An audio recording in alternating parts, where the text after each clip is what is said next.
Hello বন্ধুরা, আজকে আমি একটা প্র্যাঙ্ক করব সবার উপর, আমার দেওরের উপর, ঠাম্মার উপর আর একটা ছোট্ট বাচ্চার উপর।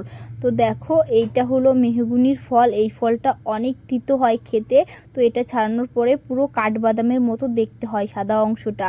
এটাই আমরা ছাড়িয়ে ওদেরকে খেতে দেব। তো দেখো রিয়াকশান ওদের। আর এইটা যে একবার খাবে তার মুখ 7 দিন তিতে থাকবে। এই গাছটা তোমরা কে কে চেনো অবশ্যই কমেন্টে জানাবে। বাদাম খাবা? এনা বাদাম খাও। খা। কিসের বাদাম? কাঠবাদাম। কাঠবাদাম খা।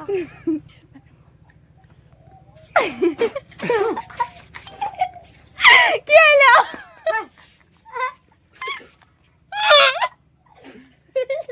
জল এনে দাও। কত সুরা লাগবে না, খাক।